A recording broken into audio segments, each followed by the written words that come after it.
अस्सलाम वालेकुम नाजरीन, मैं हूं माजिद मलिक और डिस्कवर द वर्ल्ड में आप सबको खुश आमदीद। नाजरीन, आज हम आपके लिए कुछ ऐसी पेशगोइयां लाए हैं जिन्हें देख और सुनकर इंसान हैरान हो जाता है कि कैसे एक आम इंसान फकत अपने इल्म के सहारे सैकड़ों साल पहले किसी चीज की तरफ इशारा कर सकता है। हैरत की बात यह है कि ये तमाम पेशगोइयां एक एक करके सच भी साबित हो रही हैं। आज के दौर में भी बेशुमार ऐसे लोग मौजूद हैं जो इन पेशगोइयों पर यकीन रखते हैं। ये पेशगोइयां इस कदर हैरत अंगेज और खौफनाक हैं कि जिनसे दुनिया का पूरा नक्शा ही बदल सकता है। इन पेशगोइयों में यहाँ तक कहा गया है कि लोग अपने फौतशुदा प्यारों की रूहों से इनकी मौत के बाद भी बात कर सकेंगे। इस तरह की और मजीद हैरत अंगेज पेशगोइयां भी इस लिस्ट का हिस्सा हैं, जो आज हम आपको बताने वाले हैं। ऐसे लोगों में दुनिया में सबसे ज्यादा मशहूर नाम नोस्ट्रेडामस का है, जिसे पूरी दुनिया में ही सच्चा समझा जाता है और अब तक नोस्ट्रेडामस की बेशुमार पेशगोइयां सच साबित हो चुकी हैं।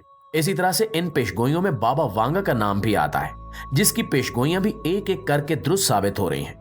ये तमाम पेशगोइयां कौन सी हैं और इनसे हमारी दुनिया किस तरह बदल सकती है, आज की वीडियो में इसी पर तफसील से बात की जाएगी। तो नाज़रीन, हम आगाज में बात करते हैं नोस्ट्रेडामस की, जिसने आज से 400 साल पहले बता दिया था कि इंसान किस दौर में खलाई सफर की तैयारी करेगा।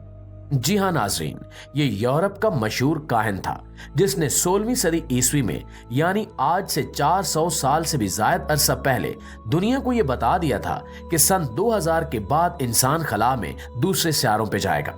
यहाँ तक कि इसने इस पेशगोई में मरीख का नाम भी लिया और ये भी कहा कि इंसान मरीख पे अपनी आबादियां भी बसाएगा। और अगर आप आज से 400 साल पहले के माहौल का अंदाजा करें कि जब इंसान ने उड़ने वाली कोई चीज भी इजाद नहीं की थी, उस वक्त इंसान के लिए उड़ना ही एक बहुत बड़ा ख्वाब था। लेकिन नोस्ट्रेडामस ने इससे भी कई कदम आगे बढ़कर यह पेशगोई कर दी कि इंसान किस सदी में मरीख पर जाएगा और वहां पे अपनी आबादियां भी कायम करेगा।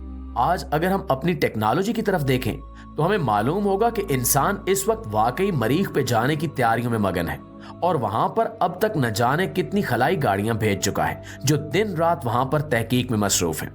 इसके साथ साथ एलन मस्क भी 2030 के आखिर तक मरीख पे इंसानी आबादियां बसाने का मंसूबा रखता है और इस बारे में तेजी से काम हो रहा है। एलन मस्क की प्राइवेट कंपनी स्पेस एक्स इस मामले में इस वक्त सबसे आगे जा रही है। इस वक्त नासा भी आर्टिमस मिशन के नाम से मरीख पर इंसानी आबादी बसाने की तेजी से तैयारियां कर रहा है और इस सिलसिले में चांद पे एक बेस स्टेशन भी कायम किए जाने की तैयारियां हो रही हैं। अगर हम दूसरे नंबर पर बात करें तो दूसरे नंबर पर नोस्ट्रेडामस की एक और पेशगोई है, जिसने बरतानवी शाही खानदान के बारे में आज से सैकड़ों साल पहले ये पेशगोई कर दी थी।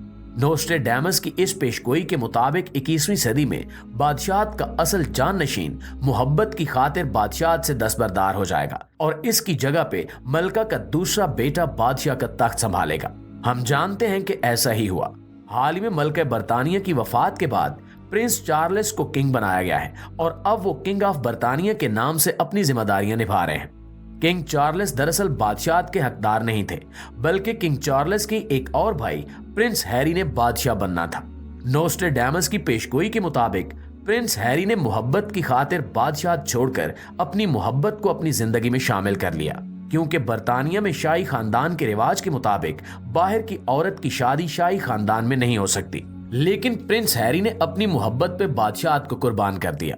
प्यारे दोस्तों, तीसरी पेशगोई बाबा वांगा की तरफ से हुई है और इस पेशगोई के मुताबिक बाबा वांगा, जो यूरोपीय मुल्क बल्गारिया की रिहायशी एक खातून थी, इनका कहना था कि सन 2023 और 24 में रूस के सदर व्लादिमीर पुतिन पूरी दुनिया में एक आलमी लीडर बनकर उभरेंगे और रूस अपना खोया हुआ सुपर पावर का स्टेटस भी दोबारा हासिल कर लेगा। बाबा वांगा नामी ये खातून पैदाइशी तौर पर नाबीना थी और इनकी वफात हुए काफी साल बीत चुके हैं। अगर हम हालिया यूक्रेन रूस जंग की तरफ देखें तो हमें मालूम होगा कि फिलहाल रूस वाकई जीत रहा है, लेकिन रूस ने अभी तक दुनिया के सामने ऐसा कुछ भी शो नहीं किया जिससे ये अंदाजा हो कि रूस अपना खोया हुआ सुपर पावर का स्टेटस दोबारा हासिल करना चाहता है। और ना ही हम अभी तक ये जानते हैं कि रूस के पास इतनी काबिलियत भी है या नहीं कि वो एक बार फिर से सुपर पावर बन सके। ये पेशगोई अलबत्ता पूरी हो चुकी है कि रूस यूक्रेन पर हमला करेगा, जबकि इस पेशगोई का दूसरा हिस्सा कि व्लादिमीर पुतिन एक आलमी लीडर के तौर पर उभरेंगे, वो भी पूरा हो रहा है। हालिया दिनों में गजा इसराइल जंग पे व्लादिमीर पुतिन ने एक बड़ा ही जबरदस्त स्टैंड लिया है और खुलकर गजा के मासूम फलस्तीनी मुसलमानों की हिमायत की है। इस हवाले से वो इस वक्त दुनिया की 1.5 अरब मुस्लिम अवाम में बेहद मकबूल हो चुके हैं और इसके साथ साथ दुनिया के कई यूरोपीय ममालिक भी अब रूस के सदर व्लादिमीर पुतिन को एक आलमी लीडर के तौर पर देख रहे हैं।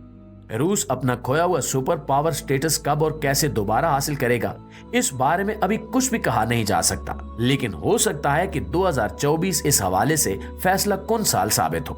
नाज़रीन, अगली पेशगोई भी बेहद अजीबोगरीब है। आज से तकरीबन 900 साल पहले सन 11 सदी ईस्वी में आयरलैंड के सेंट मलाके ने यह पेशगोई की थी कि सन 2000 के बाद चर्च ऑफ रोम का एक नया पोप मुंतखब होगा। इस नए पोप का नाम पीटर होगा और इसके दौर में पूरी दुनिया अजीबोगरीब किस्म की तब्दीलियों से गुजरेगी। सेंट मलाके ने यह तक कहा कि यह नया पोप पीटर पूरी दुनिया को एक आलमी जंग की तरफ लेकर जाएगा और इससे पूरी दुनिया का अमन सुकून तबाह बर्बाद हो जाएगा।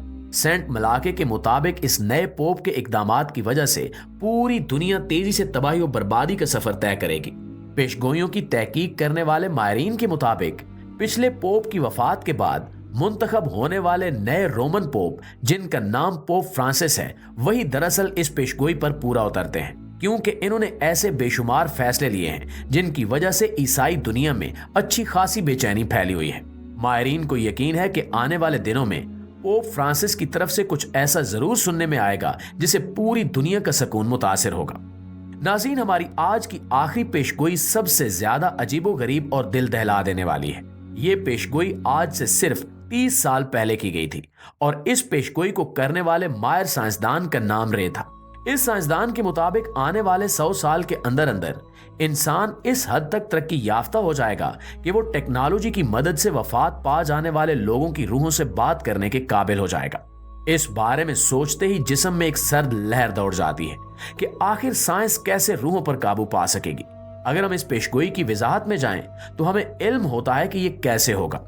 इस साइंसदान के मुताबिक ऐसी टेक्नोलॉजी 100 साल के अंदर अंदर ही आ जाएगी, जिससे ऐसा कोई शख्स जो फौत होने वाला होगा उसके दिमाग से तमाम तर मालूमात और उसकी जिंदगी की तमाम यादाश्त निकालकर एक रोबोट में फीड कर दी जाएगी।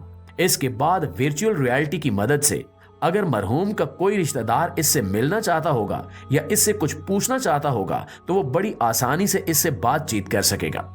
और अगर हम वर्चुअल रियलिटी की बात करें तो हम जानते हैं कि गुज़श्ता 2-3 साल में इस मामले में तेजी से तरक्की हुई है और अब वर्चुअल रियलिटी वाले चश्मे और ऐसे दीगर गैजेट्स मार्केट में आ चुके हैं जिन्हें आंखों पर पहनकर हम वर्चुअल रियलिटी के अंदर मुख्तलिफ चीजों का नजारा कर सकते हैं। अगर हम इस टेक्नोलॉजी की बात करें जिसकी वजह से किसी इंसान के दिमाग से तमाम तर यादाश्त और मालूमात निकालकर किसी रिपोर्ट में फीड की जा सके, तो अभी हम इस टेक्नोलॉजी से काफी दूर हैं। अलबत्ता उम्मीद की जा रही है कि अगले आने वाले 20 से 30 सालों में ये टेक्नोलॉजी भी इंसान बना ही लेगा। यानी यहाँ पे साइंस रूहों पर कब्जा नहीं कर रही, बल्कि मरने वाले की यादाश्त को एक मशीन में महफूज कर लिया जाएगा और वो मशीन इसकी तमाम आदत, चलने फिरने के तरीके और उठने बैठने के अंदाज तक को अपना लेगी और हमें ऐसा लगेगा जैसे हम मरने वाले से दोबारा मुलाकात कर रहे हैं। जी तो नाजरीन, ये थी हमारी आज की वीडियो। इनमें से कौन सी पेशगोई आपको सबसे ज्यादा हैरत अंगेज या खौफनाक लगी है, अपनी राय से कमेंट्स में आगाह जरूर कीजिएगा। इंशाल्लाह आपसे मुलाकात होती है अगली वीडियो में। तब तक अपना ख्याल रखिए। अल्लाह निगहबान।